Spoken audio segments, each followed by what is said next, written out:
तो आपने last video में फ्री फॉल देखा होगा, पढ़ा होगा क्या होता है, बराबर कि नहीं। इस वीडियो में हम देखेंगे कि उसका आंसर कैसे लिखना है और किस तरह से हमारे दिमाग में वो बैठ जाना चाहिए।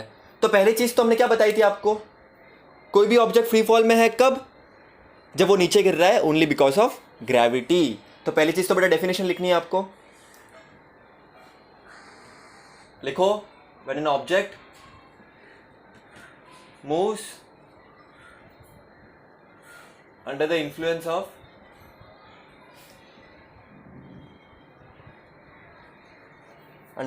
ऑफ ग्रेविटी अलोन, ग्रेविटी की वजह से अगर नीचे गिर रहा है तो वो फ्री फॉल में है। याद है कि नहीं। सेकंड पॉइंट, फ्री फॉल किधर पॉसिबल है, सिर्फ वैक्यूम में, सिर्फ वैक्यूम में, जहां पर ना एयर है तो ना होगी एयर रेजिस्टेंस, ना होगा फ्रिक्शन, ना होगा कोई अदर फोर्स, कोई भी और फोर्स नहीं होगा, वहां पर ही फ्री फॉल पॉसिबल है। ठीक है ना, आप समझ रहे हो बात को। तो थ्रू फ्री फॉल पॉसिबल है सिर्फ वैक्यूम पे, तो अर्थ पे भी पॉसिबल नहीं है क्योंकि अर्थ पे वैक्यूम नहीं है। हाँ, आर्टिफिशियली क्रिएट कर सकते हो आप, लेकिन ऐसे पॉसिबल नहीं है। क्यों पॉसिबल नहीं है। अर्थ पे अलग अलग फोर्सेस है।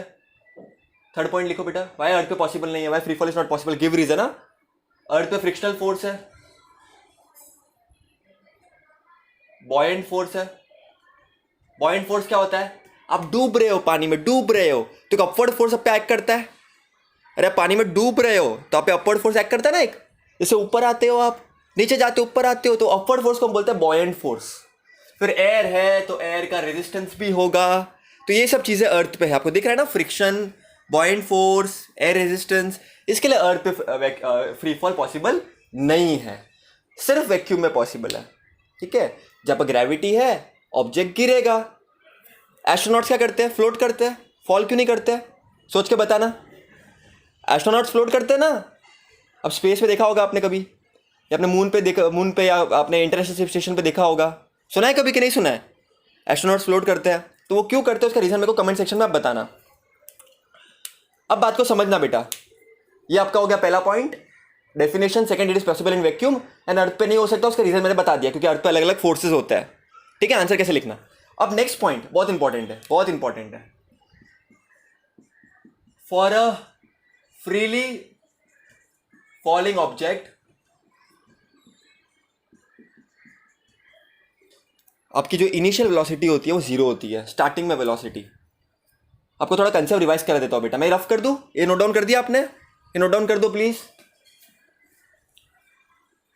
आपने 9 में पढ़ा ना बेटा ये चीज़ है, v equal to u plus a t, s equal to u t plus half a t square and v square equal to u square plus 2as। ये सब क्या है बेटा, ये equation of equation of motion है, पहला, दूसरा, तीसरा। याद है कि नहीं आपको। अब इसको अपनों को बहुत यूज़ करना है बेटा, ये याद करना। v is final velocity, u is initial velocity, a is acceleration and t is time, s is displacement. याद आ रहा है कि कुछ नहीं याद आ रहा है, आई होप आपको याद आ रहा है। अब फ्री फॉल में क्या होता है ना बेटा, आपकी जो इनिशियल वेलोसिटी होती है वो जीरो होती है, हम कंसिडर करते हैं initial velocity to be zero, and object नीचे गिर रहा है, वो क्यों गिर रहा है, बिकॉज ऑफ ग्रेविटी। सो यहाँ पर एक्सेलरेशन जो है that is because of gravity. याद आ रहा है, पहले वाले वीडियो में बता के रखा है ये सब आपको। तो ये वाला वैल्यू पुट कर दो यहाँ पर, आपका इनिशियल वेलोसिटी जीरो होगा, मतलब स्टार्टिंग में मैंने बॉल को रखा है हाथ में, ठीक है, स्टार्टिंग में जीरो है ना वेलोसिटी, फिर मैंने फेंका उसका, तो नीचे क्यों गिरा, बिकॉज ऑफ ग्रेविटी। तो ए विल बी इक्वल टू जी, तो यहाँ पर पुट करो बेटा, क्या पुट करोगे, u equal to zero, equal to g, देखो v will be equal to zero plus a के बदले g और t एज इट इज, देखो zero plus g t, this is first equation for freely falling object. Exam में question आएगा, write first equation of motion for a freely falling object, for a freely falling object. बच्चे लोग ये लिख कर आते हैं v equal to u plus 80, बेटा गलत हो जाएगा। फ्रीली फॉलिंग ऑब्जेक्ट मतलब कि जो फ्री फॉल में है, इसके लिए बताओ बेटा, u जीरो हो जाएगा अगेन, तो ये पूरा टर्म चला जाएगा ना। आप समझ रहे हो बेटा मैं क्या बोल रहा हूं, मैं लिख देता हूं अच्छे से, रुको। u जीरो हो जाएगा तो क्या हो जाएगा, s will be equal to zero into t, plus half a के बदले g t square, 0 into t 0, तो s will be equal to half g t square. ये सेकेंड इक्वेशन हो गया, ये पहला इक्वेशन हो गया। कॉपी करो बेटा इसको, कॉपी करो इसको, कॉपी करो। थर्ड इक्वेशन क्या हो जाएगा बोलो, रफ कर देता हूं बेटा, कॉपी कर दिया होगा, वीडियो पॉज करके कॉपी करो। थर्ड इक्वेशन क्या होगा, v square equal to u square plus 2as, u will be equal to 0, again a will be equal to g, therefore v square will be equal to u square, तो 0 square plus 2 a के बदले g s, 0 square is 0, therefore 2gs। ये तीन equation हो गए। तो exam में ये आपका पांचवा पॉइंट। तो एग्जाम में क्या लिखना है आपको, when an object falls only because of gravity alone it is free fall, free fall is not possible on earth, it is possible only in vacuum, क्योंकि अर्थ में एयर है, एयर रेजिस्टेंस है, बॉयंसी है, रोक टोक है, और फ्री फॉल को कतई ही पसंद नहीं।